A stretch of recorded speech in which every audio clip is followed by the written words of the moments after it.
قانون ماشاءاللہ بہت اچھا جو یہ پیش کر رہے تھے. قانون اگر ایسا ہو کہ سموتھلی موو کرے سوسائٹی, اور جن کے ہاتھ میں قانون دیا جائے ان کی اخلاقی تربیت ہو تاکہ اس کا مس یوز نہ کریں. آپ دیکھیں کہ گزشتہ 3 دن سے تقریباً اسلام آباد ایک جزیرہ بنا ہوا ہے.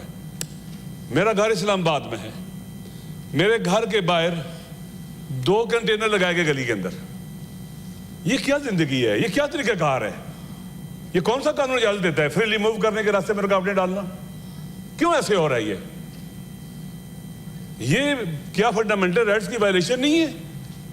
کوئی بیمار ہوتے کیسے اسپتال جائے؟ اتنی رکاوٹیں کھڑی کرنا یہ کہاں کا قانون؟ جنگل میں رہتے ہیں. انسانوں کے لیے ایسے ہوتا ہے؟ یہ قانون کا مس یوز بھی قانون کی بے حرمتی ہے اور قانون کی خلاف ورزی ہے. مجرم ہے وہ شخص جو قانون کو مس یوز کرتا ہے, اختیارات اور پاور کو مس یوز کرتا ہے. آپ یہ کہتے ہیں آئین میں لکھا ہے حاکمیت اعلیٰ اللہ کی ہے, پاکستان کا آئین کہتا ہے اللہ کی حکومت. تو ایسے حکومت کریں جیسے لگے اللہ حکومت کر رہا ہے. اللہ وما ربک بظلام للعبید, خدا ظلم نہیں کرتا اپنے بندوں کے اوپر. اتنی قدرت رکھنے کے باوجود وہ گلا نہیں گھونٹتا, وہ سپیس دیتا ہے, وقت دیتا ہے. لیکن یہاں صورتحال یہ بنی ہوئی ہے کہ ہمارا اسلام آباد ایک جزیرہ بن گیا. قانون سازی جو اسلام آباد کے لیے ہوئی ہے, 3 سال سزا, آپ نے جلسہ کیا, پرمیشن نہیں ملی. یہاں پرمیشن کیسے دیتے ہیں؟ پی ٹی آئی کو 9 مئی کے بعد آپ نے اسلام آباد میں کتنے عرصے بعد اجازت دی ہے؟ ان کا کیا یہ بنیادی حق نہیں تھا؟ آپ ملک کو صحیح طرح سے چلائیں. کوئی پاکستان کے اندر ہم آگے ادھر حملہ نہیں کریں گے, کسی کو نقصان نہیں پہنچائیں گے. میں ایک جماعت کا ہیڈ ہوں, ہم نے اتنے دھرنے دیے, اتنے احتجاجات کیے, کبھی کوئی درخت کا پتہ نہیں توڑا ہم نے. سیولائز ترین اسی ایوان کے اندر چودھری نثار علی خان وزیر داخلہ تھے, انہوں نے ہماری تعریف کی. ہم نے 5 دن دھرنے دیے 1000 جگہ کے اوپر. عوام کے اوپر جو حکومت ڈیپینڈ کرتی ہے وہ عوام سے نہیں خوف کھاتی. ابھی مجھے تقریباً یہاں پہنچنے میں 45 منٹ لگے ہیں, یہاں آنے میں, گھر سے یہاں تک. ادھر ہے پہلے سرینا ہوٹل بند ہے, ادھر چلے جاؤ میرٹ کی طرف بند ہے, پھر اس طرف سے جاؤ, پھر وہ پوچھ رہے ہیں کون ہو تم, کہاں جا رہے ہو؟ یہ انسلٹنگ رویہ کیوں ہے ہمارے ساتھ؟ یہ درست نہیں ہے. اسی طرح سے دیکھیں پاڑا چنار کے اندر 50 آدمی مارے گئے ہیں. 50 آدمی. کیا ایوان میں بات ہوئی ہے ان کے اوپر؟ بے گناہ مارے گئے. 35 کنال کا جھگڑا ہے اور 50 بندے مارے گئے ہیں, 100 سے زیادہ زخمی ہیں. کوئی بات نہیں ہو رہی, بے گناہ مارے جا رہے ہیں لوگ, پرواہ نہیں ہے. ایک انسان کا قتل تمام انسانوں کا قتل ہے, قرآن کہتا ہے. اتنی لا تعلقی اپنے عوام کے ساتھ. وہ میرے وطن کے بیٹے مارے گئے ہیں, کوئی پرواہ نہیں ہے. ہم کیا یہاں پر بیٹھے ہیں, میری بہن کہہ رہی تھی کہ ڈان اخبار کے اندر ایسی خبر, ایسی چیزیں لکھی گئی ہیں جو انسلٹ ہے ہمارے ایوان کی. کیا ہم اپنی ڈیوٹی پوری کر رہے ہیں؟ ہم اپنی پارٹیوں کے غلام ہیں, بندے ہیں, ہم اللہ کے بندے نہیں نظر آتے. لہٰذا میری گزارش ہے, پھر قانون سازی, ایسے قانون ہو رہے ہیں جیسے پلک جھپکنے میں ایسے قانون بنائے جاتے ہیں. یہ قانون بنانے کا طریقہ کار ہے. میرے خیال میں یہ ظلم ہو رہا ہے قانون کے ساتھ بھی, کہ آپ سلیکٹیو قانون بنائیں فلاں بندے کو فائدہ پہنچانے کے لیے, فلاں کو فائدہ پہنچانے کے لیے. ہمارے D G S P R نے کہا ہمارا سیاست سے کوئی تعلق نہیں ہے. آپ کا 110% سیاست کے ساتھ تعلق ہے. آپ پاکستان کے اندر جو کچھ ہوا ہے الیکشن کے اندر وہ کس نے کیا ہے؟ آسمان سے فرشتے اترے تھے؟ اگر آپ نے نہیں کیا گرفتار کرو ان کو جنہوں نے کیا, یہ جنہوں نے دھاندلی کی, جنہوں نے پیسے لیے, لوٹا, ان کو گرفتار کرو. کس کو پکڑا ہے آپ نے دھاندلی کے کیس میں؟ کس کو گرفتار کیا آپ نے؟ پورا ملک سیکھ رہا ہے. لہٰذا یہ صورتحال جو ہے یہ درست نہیں ہے. میرے خیال میں یہاں پر ریاست اور حکومت جو ہے وہ پریڈ نہیں کر رہی, پیرالائزڈ ہے. اور واقعاً جو جلسہ ہوا ہے کل, خدا گواہ میں خود اس جلسے میں گیا ہوں, اتنا مشکل تھا وہاں پہنچنا جس کی انداز نہیں ہے. بات سن لیں, مجھے بولنے دیں پلیز, مجھے بات کرنے دیں. میں کبھی نہیں بولا کسی کی بات میں, آپ مجھے کچھ سارے گالیاں دیتے ہیں. کون ہے جو گالی نہیں دیتا ہے؟ میں نہیں کسی کو گالی نہیں دی آج تک, نہ کبھی دوں گا, نہ اخلاق سے گری بات کروں گا. پلیز ایڈریس دا چیئر اور پلیز مائنڈ اپ کیجئے. آپ انہیں روکیں, دیکھیں اس کا ماحول یہ ہونا چاہیے. جی ماحول دونوں طرف سے ہی تالی بج رہی ہے نا, دیکھیں میں روکنا چاہیے. بالکل آپ نے بجا فرمایا. پولیٹیکل لیڈرشپ جو ہے وہ ٹیچ بھی کرتی ہے اخلاق اور قدریں. اگر ہم اخلاقیات کا مظاہرہ نہیں کریں گے, ہم ایک دوسرے کا احترام نہیں کریں گے, اور احترام سے بات بھی سنیں گے. اختلاف ہو سکتا ہے, ڈفرینس اوپینین ہو سکتا ہے, لیکن بات احترام سے سنیں. اگر آپ کے پاس لاجیکلی کوئی جواب ہے آپ جواب دو. انسلٹ کرنا, توہین کرنا, بیچ میں بولنا, یہ کوئی وہ چیز نہیں ہے. اسی طرح سے پاکستانی پاسپورٹ کی بے حرمتی. ابھی ہمارے زائرین پاکستان سے گئے عراق, ہمارے زائرین چاہے بائی ایئر گئے چاہے بائی روڈ گئے, ان کے پاسپورٹ ایئرپورٹ پر لے لیے گئے,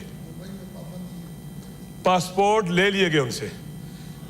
ہماری حکومت کو چاہیے پوچھے کہ ہمارے زائرین کے پاسپورٹ کیوں لیے جاتے ہیں, انسلٹ کی جاتی ہے یہ. پھر جب لوگ واپس آنے لگتے ہیں ان کو پاسپورٹ نہیں ملتے, ان کی فلائٹیں مس ہوتی ہیں. یہ ہماری توہین ہے پاکستانیوں کی. کتنے لوگوں کے پاسپورٹ نہیں ملتے, بائی روڈ جاتے ہیں, ایران سے عراق مین ہوتے ہیں, ان کے پاسپورٹ لے لیے جاتے ہیں.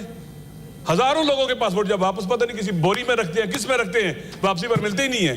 میں وہاں کے بھی گیا ہوا تھا, وہاں کے حکومتی لوگوں سے ملا ہوں. انہوں نے کہا کہ آپ اپنی حکومت سے کہیں, افیشل سے کہیں, آگے بات کریں. ایران کے زائرین آتے ہیں 6-7 مہینے پہلے, ان کی وزارت داخلہ, وزارت خارجہ سارے مل کے کام کرتے ہیں اپنے زائرین کے لیے. سینیٹر صاحب, آپ نے بہت اہم بات اٹھائی ہے. پاکستانی جو ملک سے باہر ہیں ان کے حقوق ہمارا پہلا فرض ہوتا ہے. جو اوورسیز کمیٹی ہے یہ ایشو وہاں کھولا جائے. میں ایم ریفرنگ اٹ. آپ نے اہم بات کی ہے تو آپ کو بھی وہاں انوائٹ کریں. میری بات یہ ہے کہ سال میں لاکھوں زائرین جاتے ہیں. جی تو آپ وہاں آپ جائیے گا. جی مختصر رکھیں, بزنس ابھی بھی ختم کرنے لگوں. جی لیکن یہ کوئی ایک دن کا کام نہیں ہے. ہماری حکومت کو, ہمارے وزارت داخلہ کو, ہماری وزارت خارجہ کو, ریلیٹڈ جتنے بھی ہماری وزارتیں ہیں, ان کو اپنے پاکستانیوں کا خیال رکھنا چاہیے. سارا سال زائرین جاتے ہیں, ان کے پاسپورٹ رکھ لیے جاتے ہیں. یہ انسلٹ ہے, توہین ہے. میرے ایک دوست ہیں, ان کی وائف کا پاسپورٹ نہیں مل رہا تھا, ان کی فلائٹیں مس ہو گئی. میرے خیال میں ہمیں پاکستانی ہونا فخر سمجھنا چاہیے, اور یہ بھی ہمیں یوز تو نہیں ہو جانا چاہیے کہ ہمارا کوئی پاسپورٹ لے لے ہم چپ ہو جائے اور ہم یہ جی تھینک یو. آپ کا پوائنٹ ہو گیا سینیٹر صاحب. بہت احترام سے آپ سے گزارش کروں گی کہ کر دیا میں نے. دس از این امپورٹنٹ. نہیں اب پلیز اب آپ آدھا منٹ لیں جلدی پلیز. میڈم بہت لوگ انتظار نہ کریں اتنی. میں جب سے سینیٹ میں تیسری بار بول رہا ہوں. پچھلی دفعہ میں ہی کر رہی تھی جب آپ نے بولا تو, یعنی 2 میرے سر پہ. تو ایسا ہے کہ دیکھیں ہمارے سینٹ ادھر جو دوست ادھر بیٹھے آئے, ہم اپنے عوام کے لیے اٹھیں, اپنے عوام کے حقوق کی جنگ لڑیں. کوئی ایسا قانون نہ بنائے جو ہمارے فنڈامنٹل رائٹس کے خلاف ہو, آئین کی روح کے خلاف ہو. کوئی ایسا کام ہم نہ کریں. اور یہ ہو رہے میڈم, میں دیکھ رہا ہوں اپنی آنکھوں سے. وہ قوانین جو پاکستان کے عوام کے حق میں ہو وہ بنائے جائیں, اور لوگوں کو دیکھ کر قانون بنانا. پہلے آپ نے الیکشن ایکٹ بنایا, پھر اس کو ترمیم کی. کیوں ایسا ہم کرتے ہیں؟ آپ جب ہوم ورک نہیں کرتے, میری گزارش ہے کمپلیٹ ہوم ورک ہونا چاہیے, کمپلیٹلی سب کو ہمیں آن بورڈ لینا چاہیے. ہمیں بتانا چاہیے کیا قانون بنایا جا رہا ہے, ہم اس کو پڑھیں, ہمارے پاس کوئی رائے ہم وہ دیں. اچانک قانون بنانا, یہ کرنا وہ کرنا, یہ درست نہیں ہے. آخری بات میڈم آپ نے کہا میں کہنے لگا ہوں, اور آدھے منٹ میں کروں گا. آدھے منٹ میں میرے ساری سب دوستوں سے گزارش ہے میری بات سنیں. آئین کہتا ہے حاکمیت اعلیٰ اللہ کی ہے. آرٹیکل 62-63 کو دیکھ کر کہا جائے تو یہ اقتدار امانت ہے ان لوگوں کے پاس جو الیکٹڈ نمائندے ہیں. اگر وہ الیکٹ ہو کے نہیں آتے, زبردستی قبضہ کرتے ہیں, تو یہ غاصب ہیں. یہ غاصب ہیں. ان کو اللہ نے حق حکومت نہیں دیا ہے, آئین اور دستور نہیں دیتا ہے. یہ غاصب ہیں. لہٰذا یہ ان کی جائز ہی نہیں ہے ان کا بیٹھنا سیٹوں کے اوپر, ان کا فیسلٹیز لینا, ان کا کوئی اقدام جو ہے وہ بھی جائز نہیں ہے خدا کی اور آئین کی روشنی میں, قانون کی روشنی میں. پاکستان کے اندر جو بندہ بھی الیکٹڈ نہیں ہے, جو بھی ریگنگ کر کے آتا ہے, پاکستان کے آئین اور دستور کی روشنی میں اس بات کا اہل نہیں ہے کہ اللہ کی امانت جو اقتدار ہے اس کو ملے. اوکے سینیٹر صاحب, تھینک یو, بہت بہت شکریہ, بہت بہت شکریہ. نہیں ابھی میں نے نوٹس کیا ہے, کافی دیر سے, اور لیڈر آف اپوزیشن بھی فرما رہے ہیں. دیکھیے پریس گیلری نے واک آؤٹ کیا ہوا ہے, اور آپ کی کوئی بات پھر رپورٹ نہیں ہوگی. بہتر ہے کہ یہاں سے 2-3 لوگ منانے جائیں, ان کو پتہ کریں کہ کیا ایشو ہے.